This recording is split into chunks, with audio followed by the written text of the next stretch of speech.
ಕೂಡ ನಿಮ್ಮದೇ ಆಗಿರ್ತಕ್ಕಂಥ ಯೂಟ್ಯೂಬ್ ಚಾನಲ್ ಸ್ಟಡಿ ವಿತ್ ಪರಶುರಾಮ್ಗೆ ಸ್ವಾಗತವನ್ನು ಕೊಡ್ತೀನಿ.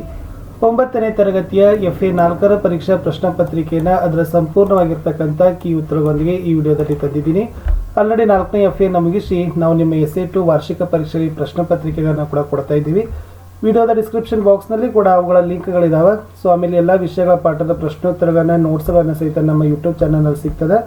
ಸೊ ದಯಮಾಡಿ ವಿಡಿಯೋಗೊಂದು ಲೈಕ್ ಇರಲಿ, ನಿಮ್ಮ ಗೆಳೆಯರಿಗೆ ಒಂದು ಶೇರ್, ಹಾಗೆ ನೀವು ಫಸ್ಟ್ ಟೈಮ್ ವಿಸಿಟ್ ಮಾಡಿದರೆ ಸಬ್ಸ್ಕ್ರೈಬ್ ಮಾಡೋದನ್ನು ಮಾತ್ರ ಮರೆಯದಿರಿ. ನಮ್ಮದೇ ವಾಟ್ಸಪ್ ಚಾನಲ್ ಅದ, ಟೆಲಿಗ್ರಾಮ್ ಗ್ರೂಪ್ ಅದ, ಲಿಂಕ್ ವಿಡಿಯೋದ ಡಿಸ್ಕ್ರಿಪ್ಷನ್ ಬಾಕ್ಸ್ನಲ್ಲಿ ಕೊಡ್ತೀನಿ. ಅವುಗಳಿಗೂ ಕೂಡ ಬಂದು ಜಾಯ್ನ್ ಆಗಿ ಅಂತ ಹೇಳ್ತಾ ಕ್ವಶನ್ ಪೇಪರ್ ಮತ್ತು ಕೀ ಆನ್ಸರ್ ನೋಡುವ. ಪ್ರಶ್ನೆ 1. ಹೀಲಿಯಂ ಪರಮಾಣುವಿನ ರಾಶಿ 4 ಮೋಲ್ ಮತ್ತು ಕೇಂದ್ರದಲ್ಲಿ 2 ಪ್ರೋಟಾನ್ ಇದ್ದಾವೆ. ಆದರೆ ನ್ಯೂಟ್ರಾನ್ಗಳ ಸಂಖ್ಯೆ ಎಷ್ಟಾಗಿರ್ತದೆ ಅಂತ ಕೇಳಿದ್ದಾರೆ. ನ್ಯೂಟ್ರಾನ್ಗಳ ಸಂಖ್ಯೆ ಕಂಡುಹಿಡಬೇಕಾದ್ರೆ ಪರಮಾಣುಗಳ ಸಂಖ್ಯೆಯಲ್ಲಿ ಪ್ರೋಟಾನ್ ಸಂಖ್ಯೆ ಕಳಿಬೇಕು. 4ರಲ್ಲಿ 2 ಕಳೆದ್ರೆ 2 ಅನ್ನೋದು ನ್ಯೂಟ್ರಾನ್ಗಳ ಸಂಖ್ಯೆ. ಪ್ರಶ್ನೆ 2. ಒಂದು ಪರಮಾಣುವಿನಲ್ಲಿರುವ K ಮತ್ತು L ಕವಚಗಳು ತುಂಬಿದರೆ ಪರಮಾಣುವಿನಲ್ಲಿರುವ ಒಟ್ಟು ಎಲೆಕ್ಟ್ರಾನ್ಗಳ ಸಂಖ್ಯೆ ಎಷ್ಟು? ಇಲ್ಲಿ K + L = 2 + 8 ಅಂದರೆ 10.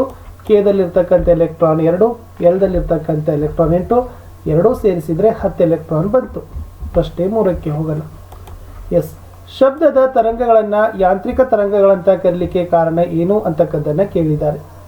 ಸೊ ಏನು ಹೇಳಿದ್ದಾರೆ ಅಂತಂದರೆ, ಎಸ್, ಶಬ್ದದ ತರಂಗಗಳು ಮಾಧ್ಯಮದ ಕಣಗಳನ್ನು ಕಂಪಿಸುವಂತೆ ಮಾಡ್ತದೆ.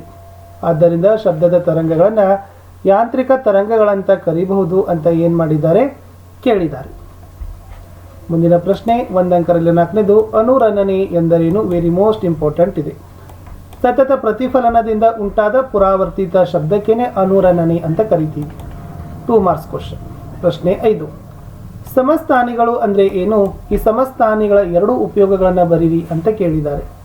ಸಿಂಪಲ್ ಆಗಿ ಬರೀಬಹುದು.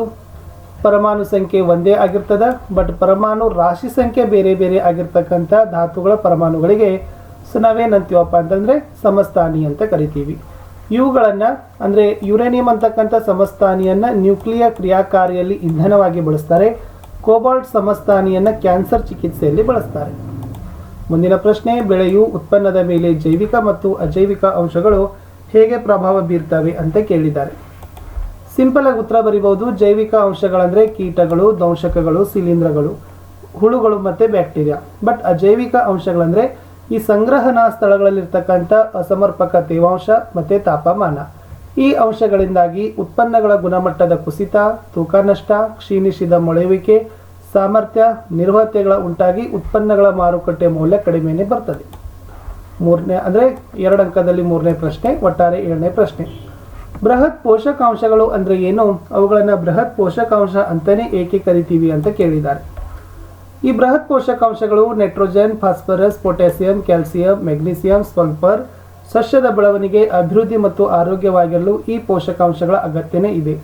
ಈ 6 ಪೋಷಕಾಂಶಗಳು ಅಧಿಕ ಪ್ರಮಾಣದಲ್ಲಿ ಬೇಕಾಗ್ತವೆ ಮತ್ತು ಹಾಗಾಗಿ ಅವುಗಳನ್ನೇ ಬೃಹತ್ ಪೋಷಕಾಂಶ ಅಂತ ಕರಿತೀವಿ. 3 ಮಾರ್ಕ್ಸ್ ಕ್ವಶನ್ಸ್. ಪ್ರಶ್ನೆ 8. ಇಲೆಕ್ಟ್ರಾನ್, ಪ್ರೋಟಾನ್ ಮತ್ತು ನ್ಯೂಟ್ರಾನ್ಗಳ ಗುಣಲಕ್ಷಣಗಳನ್ನು ಹೋಲಿಕೆ ಮಾಡ್ರಿ ಅಂತ ಕೇಳಿದ್ದಾರೆ. ಸೊ ಏನೆಲ್ಲ ಬರೀಬಹುದಪ್ಪ ಅಂತಂದರೆ, ಸೊ ಈ ಥರ ಚಾರ್ಟ್ ಹಾಕೋಬೇಕು. ಇದು ಎಲೆಕ್ಟ್ರಾನ್, ಇದು ಪ್ರೋಟಾನ್, ಇದು ನ್ಯೂಟ್ರಾನ್. ಆವೇಶ, ಋಣ, ಧನ, ತಟಸ್ಥ.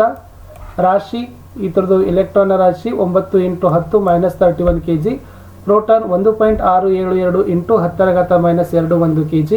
ನ್ಯೂಟ್ರಾನ್ 1.672 × 10 - 27 kg ಪ್ರೋಟಾನ್ ರಾಶಿಗೆ ಸಮ. ಸ್ಥಾನ, ಇದು ಪರಮಾಣುವಿನ ಕಕ್ಷೆಯಲ್ಲಿರ್ತದೆ, ಇದು ಪರಮಾಣುವಿನ ಬೀಜ ಕೇಂದ್ರದಲ್ಲಿರ್ತದೆ, ಇದು ಕೂಡ ಪರಮಾಣುವಿನ ಬೀಜ ಕೇಂದ್ರದಲ್ಲಿ ಇರ್ತದೆ. ಇಲೆಕ್ಟ್ರಾನ್ ಕಂಡುಹಿಡಿದವನು JJ ಥಾಮ್ಸನ್, ಪ್ರೋಟಾನ್ ಕಂಡುಹಿಡಿದವರು ಗೋಲ್ಡ್ಸ್ಟೀನ್ ಮತ್ತು ರುದರ್ಫೋರ್ಡ್, ನ್ಯೂಟ್ರಾನ್ಗಳನ್ನು ಕಂಡುಹಿಡಿದವನು ಜೇಮ್ಸ್ ಚಾಡ್ವಿಕ್ ಅಂತಕ್ಕಂಥದ್ದು ಉತ್ತರದಲ್ಲಿ ಬರೀಬೇಕು. ಮುಂದಿನ ಪ್ರಶ್ನೆ, ಬಾಯ್ಲರ್ಸ್ ಮತ್ತು ಲೇಯರ್ಸ್ಗಳ ನಡುವಿನ ವ್ಯತ್ಯಾಸಗಳೇನು? ಅವುಗಳ ನಿರ್ವಹಣೆಗಳಲ್ಲಿರುವ ವ್ಯತ್ಯಾಸಗಳನ್ನು ಪಟ್ಟಿ ಮಾಡ್ರಿ ಅಂತ ಕೇಳಿದ್ದಾರೆ. ಸೊ ಸಿಂಪಲ್ ಆಗಿ ನಾವು ಏನು ಮಾಡಿಬಹುದಪ್ಪ ಅಂತಂದರೆ, ಎಸ್, ಇದನ್ನೇ ಬರೀಬಹುದು. ಏನು ಬರೀತೀರಿ? ಎಸ್, ಮೊಟ್ಟೆಗಳನ್ನು ಉತ್ಪಾದಿಸಲು ಲೇಯರ್ಸ್ ಕೋಳಿಗಳ ಸುಧಾರಿತ ತಳಿಗಳನ್ನು ಸಿದ್ಧಪಡಿಸಿ ಸಾಕಣೆ ಮಾಡ್ತಾರೆ ಮತ್ತು ಮಾಂಸಕ್ಕಾಗಿ ಬಾಯ್ಲರ್ ಕೋಳಿಗಳ ಸುಧಾರಿತ ತಳಿಗಳನ್ನು ಅಭಿವೃದ್ಧಿಪಡಿಸಿ ಸಾಕಾಣಿಕೆ ಮಾಡ್ತಾರೆ. ಈ ಬಾಯ್ಲರ್ ಕೋಳಿಗಳ ವಸತಿ, ಪೋಷಣೆ ಮತ್ತು ಪರಿಸರದ ಅಗತ್ಯತೆಗಳು ಮೊಟ್ಟೆ ಇಡುವ ಕೋಳಿಗಳಿಗಿಂತ ಭಿನ್ನ. ಈ ಬಾಯ್ಲರ್ ಕೋಳಿಗಳ ಪಡಿತರವು ಸಾಕಷ್ಟು ಕೊಬ್ಬು ಮತ್ತು ಪ್ರೋಟೀನ್ಗಳ ಸಮೃದ್ಧವಾಗಿರ್ತದೆ. ಪೌಲ್ಟ್ರಿ ಹಕ್ಕಿಗಳ ಆಹಾರದಲ್ಲಿ ಜೀವಸತ್ವ ಎ ಮತ್ತು ಕೆಗಳು ಅಧಿಕ ಮಟ್ಟದಲ್ಲೇ ಇರ್ತಾವ. ಈ ಲೇಯರ್ಸ್ಗಳಿಗೆ ಹೆಚ್ಚಿನ ವಸತಿ ವ್ಯವಸ್ಥೆ ಮತ್ತು ಬೆಳಕಿನ ಸೌಲಭ್ಯಗಳನ್ನು ಒದಗಿಸಲಾಗಿರ್ತದೆ ಅಂತಕ್ಕದ್ದನ್ನು ನೀವು ಬರೆದ್ರೆ ಸೊ ಅಂಕಗಳು ಏನು ಮಾಡ್ತಾರಪ್ಪ ಅಂತಂದರೆ ಕೊಡ್ತಾರೆ. ಇನ್ನು ಮುಂದೆ ಹೋಗೋಣ.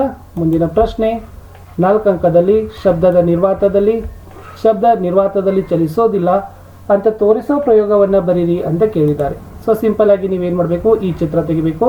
ನಿರ್ವಾತದಲ್ಲಿ ಶಬ್ದವು ಚಲಿಸೋದಿಲ್ಲ ಅಂತ ತೋರಿಸುವ ಘಂಟಾಕೃತಿಯ ಪ್ರಯೋಗ ಅಂತ ಕರೀತಾರೆ. ಸೊ ಇದನ್ನು ನೀವೇನು ಮಾಡಬೇಕಾಗಿತ್ತಪ್ಪ ಅಂದರೆ ಬರೆದು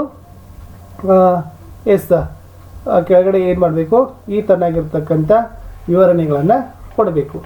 ಅಂದರೆ ಒಂದು ವಿದ್ಯುತ್ ಗಂಟೆ ಮತ್ತು ವಾಯು ಬಂದ ಗಾಜಿನ ಘಂಟಾ ಪಾತ್ರೆನ ತೆಗೆದುಕೊಳ್ಬೇಕು. ಈ ವಿದ್ಯುತ್ ಕರೆಗಂಟೆಯನ್ನು ವಾಯು ಬಂದ ಗಾಜಿನ ಘಂಟಾ ಪಾತ್ರೆಯೊಳಗೆ ಜೋಡಿಸಿ ಘಂಟಾ ಪಾತ್ರೆಯನ್ನು ನಿರ್ವಾತ ರೇಚಕಕ್ಕೆ ಸಂಪರ್ಕಿಸಬೇಕು. ಕರೆಗಂಟೆಯ ಸ್ವಿಚ್ಚನ್ನು ಒತ್ತಿದಾಗ ಅದರ ಶಬ್ದ ನಮಗೆ ಕೇಳಿಸ್ತದೆ. ಆವಾಗ ನಿರ್ವಾತ ರೇಚದ ಸಹಾಯದಿಂದ ಪಾತ್ರೆಯೊಳಗಿನ ಗಾಳಿಯನ್ನು ಕ್ರಮೇಣವಾಗಿ ಹೊರತೆಗಿತಾ ಹೋಗಬೇಕು. ಕರೆಗಂಟೆ ಬಡಿಯುತ್ತಿದ್ದರೂ ನಾವು ಕೇಳೋ ಶಬ್ದ ಅಸ್ಪಷ್ಟವಾಗ್ತಾ ಹೋಗ್ತದೆ. ಸ್ವಲ್ಪ ಸಮಯದ ನಂತರ ಘಂಟಾ ಪಾತ್ರೆಯೊಳಗೆ ಸ್ವಲ್ಪ ಗಾಳಿ ಇದ್ದರೆ ಅತಿ ದುರ್ಬಲವಾದ ಶಬ್ದ ಕೇಳಿಸ್ತದೆ. ಗಾಳಿಯನ್ನು ಸಂಪೂರ್ಣವಾಗಿ ಹೊರತೆಗೆದರೆ ಕರೆಗಂಟೆ ಧ್ವನಿ ಕೇಳಿಸೋದಿಲ್ಲ ಅಂತ ಬರೆದ್ರೆ ಸೊ ಕಂಪಲ್ಸರಿಯಾಗಿ ನಿಮ್ಗೆ ಏನು ಮಾಡ್ತಾರಪ್ಪ ಅಂದರೆ ಅಂಕಗಳನ್ನು ಕೊಡ್ತಾರೆ ಅಂತಕ್ಕಂಥದ್ದು ಇತ್ತು. ಇಷ್ಟಿತ್ತು ಸ್ನೇಹಿತರೆ ಈ ವಿಡಿಯೋದಲ್ಲಿ. ನಾನು ನಿಮಗೆ ಕಂಪ್ಲೀಟ್ ಆಗಿರ್ತಕ್ಕಂಥದ್ದು ನಮ್ಮ 9ನೇ ತರಗತಿಯ FA 4ರ ಪರೀಕ್ಷೆಯ ಪ್ರಶ್ನೆ ಪತ್ರಿಕೆ ಮತ್ತು ಈ ಉತ್ತರಗಳನ್ನು ಸೈನ್ಸಲ್ಲಿ ಕೊಟ್ಟಿದ್ದೀನಿ. ಇನ್ನು ಮತ್ತೆ ಸಿಗ್ತೀನಿ ನಾನು ಹೊಸ ವಿಡಿಯೋದಲ್ಲಿ. ಸೊ ದಯಮಾಡಿ ತಾವೆಲ್ಲರೂ ಕೂಡ ವಿಡಿಯೋಗಳನ್ನು ಲೈಕ್, ಶೇರ್ ಮತ್ತು ಸಬ್ಸ್ಕ್ರೈಬ್ ಮಾಡೋದನ್ನು ಮಾತ್ರ ಮರಿಬಾರ್ದು. ಯಾಕಂದರೆ ನಿಮ್ಮ ಒಂದು ಲೈಕ್, ನಿಮ್ಮ ಒಂದು ಶೇರ್ ನಮಗೆ ಭಾಳಷ್ಟು ಮೋಟಿವೇಶನನ್ನು ತಂದು ಕೊಡ್ತದೆ ಅಂತ ಹೇಳ್ತಾ ಇಲ್ಲಿಯವರೆಗೆ ವಿಡಿಯೋವನ್ನು ವೀಕ್ಷಿಸಿದ್ದಕ್ಕಾಗಿ ಧನ್ಯವಾದಗಳು.